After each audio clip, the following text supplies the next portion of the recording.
Hey everybody, welcome back to Record-ology. This is going to be awesome. First, I want to apologize for my voice. I'm still fighting a bit of a cold. I'm looking forward to getting over that very soon. But that's neither here nor there because we're here today to look at the Victrola Liberty console record player. We haven't looked at a console in quite a while. I picked this up not too long ago because I just thought it'd be different. It is something that is a very unique product. It's a standalone piece of furniture and a piece of equipment all in one. We're going to unbox it, test it, review it. You're not going to want to miss this.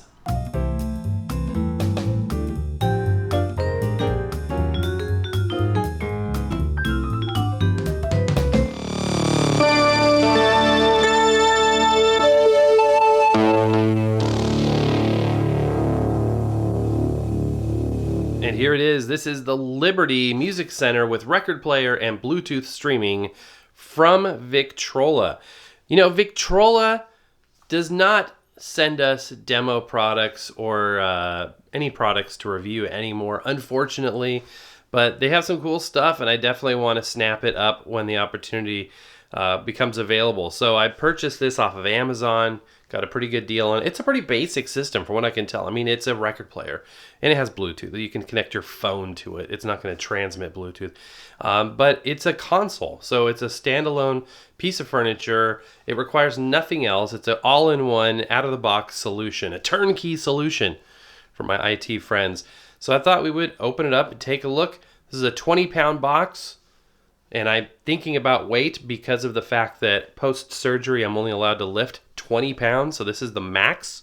When I started this channel back in 2017, the concept of a video about unboxing was, I think, more popular than it is today. And the idea was that people could vicariously experience opening something up that perhaps they themselves didn't have. So I feel that that's gone away, though. I feel like people don't have that much interest in the unboxing portion anymore. I still like to include it because it's part of the review. I mean, when you purchase something, the unboxing experience is still a part of it. Okay, so we have retail packaging. I'm surprised, but there is a retail box inside the shipping carton, so I've got to get that out next. Okay, there it is in all of its glory. This is the VTA-75. Retail package looks cool. They've changed it up since I last opened a new Victrola product. But it looks cool. One of my concerns about these record players with legs is that I feel like it's going to be so short that it's awkward. You know what I mean? Like, I don't feel like it's going to be high enough, but we'll find out. That'll be a good learning experience on my part. Okay, this is kind of interesting. I was just looking at the side of the box. It's got some more features than it says on the outside of the first box, in that it also has an FM radio and a USB player. I mean, it can play MP3s off of USB, which is, why wouldn't they include that in the the stuff on the front of the box? Very, very strange. Okay, so here we go. Here are the legs, and let's look at one here so you can see what we're dealing with. So we've got like a wooden, I thought it was gonna be rubber, but that's the tip of it there, and the wood there, and a little peg, rubber peg. Interesting, the foot isn't rubber, but this peg is, that goes into the unit. We've got our power supply, our user manual, all that good stuff. And then the unit itself sitting in these cartons and plastic wrap. So let me get this all out of the box carefully and we'll take a closer look. One thing that I wonder is, even though it's designed to have legs, does it still have feet? You know what I mean? So you can, if you don't want to put it on the floor, if you want to put it on a countertop or something, does it have feet? So let's answer that question right away. Weird. It doesn't. It has the supports for the legs where they screw in. By the way, I think that these rubber pieces are just caps for the screws. Yeah. So the idea is that you screw them in, which makes sense. And, you know, truth be told, this could work as a foot. There's no reason why not. So, yeah. Okay, so let's take a look at this guy. I'm going to leave it just here on the desk for now. I'll show you what it looks like with the legs, you know, near the end of the show. We'll do a sound test and we'll put it through its paces and all that stuff. But to begin with, we'll keep it here on the work desk, on the workbench, and we'll take a look. So, initial thoughts are It's got a good sort of dark wood look. I don't know if you would call that mahogany or not. It's obviously a veneer over a board material, maybe an MDF or something like that, particle board. I do see a little cosmetic ding here on the corner, but you know, that's fairly par for the course with products these days. Unfortunately, it's kind of a thing. The coloring and the design aesthetic, initially, my thoughts are very 70s looking, which is fine. I think it's cool. You can see we've got a handle on the side here and a metal latch on each side. Only a handle on one side, so you could carry it with that one side. But the two metal latches right there. Spin it around back. You can do this all with one hand. And let's take a closer look at that back panel. All right, so back here we've got an aux in, which is good. So that will, you know, enable us to hook up a cassette player, really any device with an audio output at line level. It also has a line output of its own, so you can connect it to a bigger stereo system. This is line out, so it's ready to go into powered speakers, into a receiver, stereo system, whatever. And then the power supply is probably a 12-volt power supply, FM antenna, because it does have the FM radio. And you can see the back side of those hinges. The construction looks pretty dang good in terms of, you know, hardware and materials for what it is. There's also an access panel. This will obviously void your warranty, so don't do this unless you are okay with voiding your warranty. Plus, it's dangerous, so just don't do it. But if you do it, it looks like you can get into this fairly easily. Now, be aware that because this hinge is connected right here, you will have to either detach the hinge on this side or the hinge on that side. And if you do the hinge on that side, it would probably make more sense. Otherwise, you'll be carrying this lid with you. But there's a look at the back panel. It's time to open the top and see what's under the hood. But first, a word on this speaker grill. So, yeah, I don't like how there's like these indents. You can kind of see the openings and whatnot. It doesn't look as striking to the naked eye, but on camera you can see like these little divots there. It's fairly common. It still looks pretty dang good to the naked eye. It's an interesting choice of fabric, like a dark fabric. But all right, let's look under the hood. All right, moment of truth. Okay, so we got one of those latches right there. Branding under the lid. A scuff. Looks like we can wipe that off. Some protector. Cardboard for the spindle, a welcome to record players slip sheet thing. All right, so this is interesting. So it is a ceramic cartridge, which I did know at the outset. It's a ceramic cartridge, but for a console player like this, and a use case, I'm thinking like thrift store records, kind of worn records, older records. So the fact that it's got a ceramic isn't a deal breaker in this scenario, because I'm not looking for a hi-fi, you know, something to compete with my higher end turntables. I'm looking for a standalone record player. This would be good for like a bedroom or possibly a living room, or just kind of extra space if you want to have some music on vinyl playing in the background.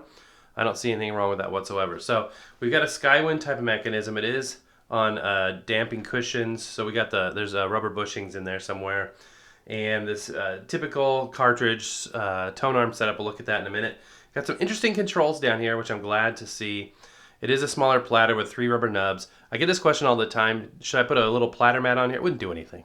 It really wouldn't benefit it. So and the 3 points of contact is perfectly fine. So even if your record is warped, it will make contact with that record, and it's a good stabilizing force. And yes, a full-size platter would technically be better because it supports the whole surface of the record, but there's nothing wrong with using a smaller platter. So let's get that out of the way right away. All right, let's take a closer look over here. Okay, so this tone arm is going to be a spring-loaded counterbalance. So there's a spring in there to kind of lighten the tracking force. We'll measure the tracking force. These Chuo Denshi clone cartridges work best with 5 to 6 grams. So you may be saying, well, why are you always checking the tracking force if you know it's going to be 5 or 6? It's because we want to make sure it's not like 9 or 10. 9 or 10 grams, that's bad. Don't play any of your records on 9 or 10 grams. And we've seen 1 or 2 units come through with that high of tracking force. Not from Victrola, but from other companies. So you want to make sure that you're not tracking in the 9-10 range. Anything over 6, I would be hesitant to put my record on. Anything over 5.5, 6, that's kind of the top end. But usually they're set properly, so we'll measure that as well. We do have a cueing lever. Let's check the descend. All right, the descend is good. It's nice and slow. It's not ridiculously slow. There's a little switch down here for the 3 speeds, 33, 45, 78. and an auto stop on and off. So it can auto stop the record when it gets to the end of playing it. 45 adapter, which is right here, but you know you want to upgrade that. You know you need something better. Something like this, the official Record-ology 45 adapter. Available for your purchase anytime, day or night. Open 24 hours a day. Let's take a look a little closer at these controls. These little labels here are important because this one tells you to remove this white protector. So many people that are new to vinyl don't realize, well, that's on there, good, that that's a removable part. And so they play their records and there's obviously no sound and they think there's a problem. Now, some people may scoff at that, but I mean, if you're new to this and you don't have a background in vinyl, you never learned it, how are you gonna know? So that's an important little guide. You can peel that off when you are done. Also, the yellow sticker we saw earlier can come off that same way. So it does have a USB slot in there, which is cool. You can play MP3s off of there, and there's little transport controls, forward, back, fast forward, rewind, play, pause, and scan, which is really cool. The scan button must be for the FM radio. On and off knob, that's a plastic knob. It's got good drag to it though, and a good click. There's feels like that's good quality. We've got a power light, a Bluetooth light. This Bluetooth is a receiver, so it's connect your phone to it and listen to your music through its speaker. And then an input selector switch. Kind of funny they didn't put the knob on wrong. There's a little, the arrow is pointing down instead of up towards this stuff, but whatever. That's it. That's pretty much the controls on this thing. A little closer look at the queuing lever and these two switches. If you didn't see it earlier and you've never seen it before, the speed select switch and the auto on and off stop. Let's go ahead and put a record. Actually, no, let's test it out first. Let's check the speed consistency and let's test the downforce. All right, I have to give Victrola a shout out for this. I didn't realize this initially, but there are optional feet, rubber feet that you can screw into the bottom in case you don't want to use the legs. So that's a smart idea. And here's a closer look at that power supply, 12 volt power supply. Go ahead and connect it, and then we can test it. Okay, we're gonna test all three speeds. This is a strobe warning. If you're sensitive, stop the video. So right here is 33, 45, and 78. Let's start with 33 RPM. Okay, not bad. 33 is a hair fast. You can see those lines marching to the left a little bit. Let's go up to 45. Similar, a hair fast, not too bad. And 78. Wow, 78's nearly perfect. Okay, props to Victrola for getting the speeds right out of the gate. Usually these need adjustment, or oftentimes, I shouldn't say usually. But that will work all the way around. I wouldn't bother making an adjustment on that in the case of this. It's close enough. You're not going to hear any difference. It'll be just fine. All right, let's measure the tracking force. 4.8. Okay, that's actually a hair light for this cartridge. Okay, time for an ambient in-the-room sound test, which I always do on record players with a built-in speaker. Today's music is Vinyl Moon episode 86, or I should say volume 86. And without further ado, let's put it to 33. Let's turn the unit on, and you're going to be hearing it in the room with me. Let's go.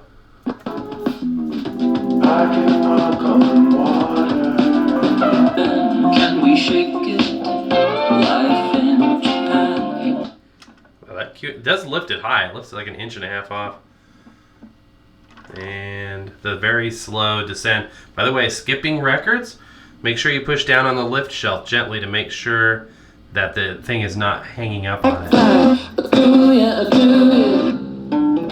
I do, yeah, I do. All shame fits in my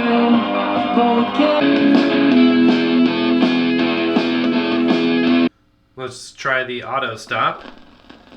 Reaches the end, hits the run out groove, and the record stops automatically. Yes, it's like magic. So what did you guys think of the sound quality? For me, I thought it was adequate. I mean, it is what it is. It's not super bassy. It's pretty mid-range. It's a little boxy.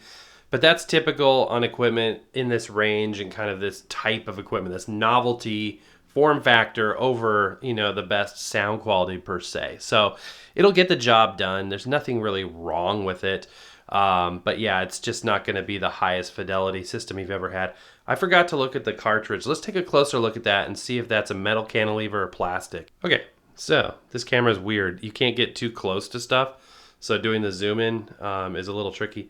But it is a metal cantilever. There's a nice bridge in there. This will probably be a sapphire or ruby stylus. So it'll, last for about 100 plays. You'll want to upgrade that at some point. While we're down here in this ballpark, by the way, if you look down in this neighborhood, you will see the brass pulley for the motor. Just kind of a point of interest. Ow! Broke my fingers with that thing crashing down on it. I'm not bitter. It was my fault. The motor, I was going to say, is in this ballpark right there. So, okay, let's go ahead and I'm not going to test Bluetooth because that's boring, but I would like to try the USB. So it doesn't record anything, but it will play back. So let me put a thumb drive with some MP3s on here and we'll give it a test. Okay, if you hear Enoch Light, it's an MP3 file. If we hear Patsy Cline, that's a WAV file. So let's go ahead over to the USB. And okay, there's Enoch Light. And you thought you were going to not have to hear that this time, right? I always use that record, but did use it in MP3 format. Let's go ahead and skip forward. No. So it's not going to play WAV files, at least not at the resolution I have on here. It's probably 128K MP3, which is fine.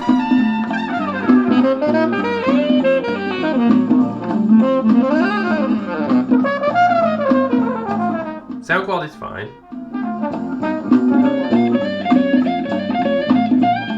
For a music system that's going to be like playing in the background, I feel like it's fine. If you're wanting to study your music and really hone in on it and, get the most you can out of vinyl, this probably isn't the system for you.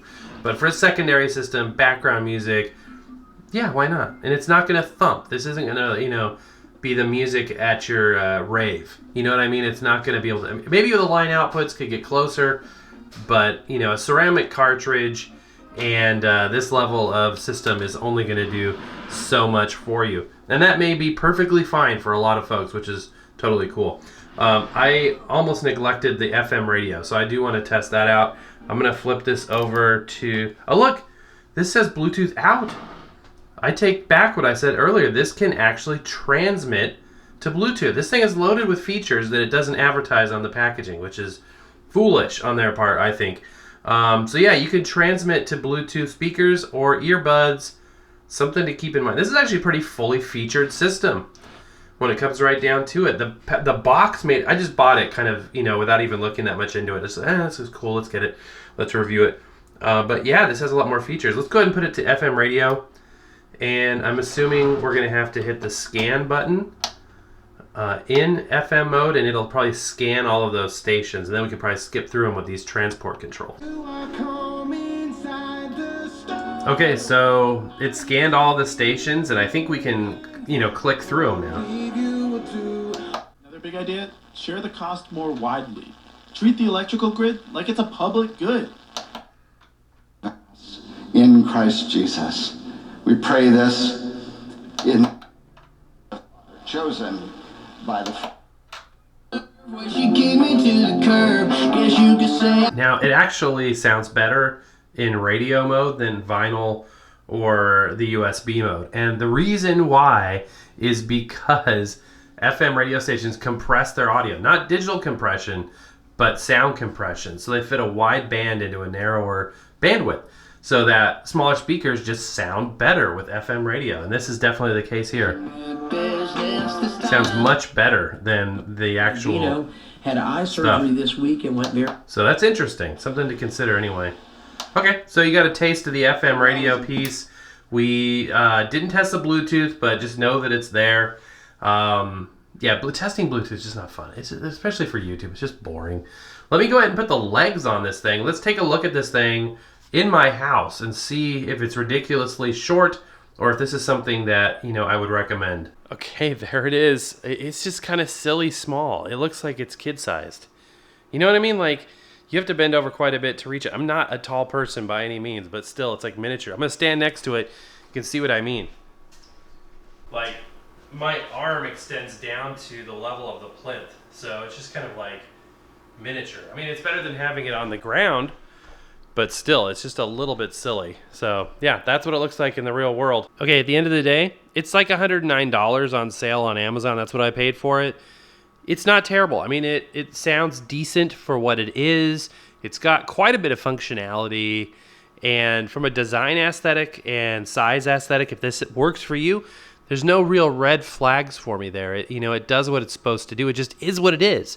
And you got to keep that in perspective. This is not something to compete with a high-end system. This is a cool, retro, vintage-looking thing that's also functional.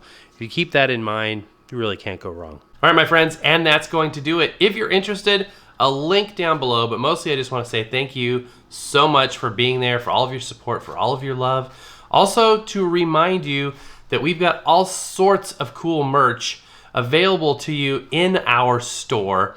And we also have the 45 adapters that are available for sale. We have a limited edition color, and we have our standard orange color. The limited edition color is going to be rolled off soon. So if you want to pick that one up, some people are collecting all the colors. You're going to want to do that sooner than later. And we're going to be rolling out a new exclusive color sooner than later. Also, I wanted to let you know that we've got a lot of really cool things coming, a lot of things on the horizon here, and I'm very excited to share it with you. But my friends, that's going to do it for today. So happy record hunting, and we'll see you next time.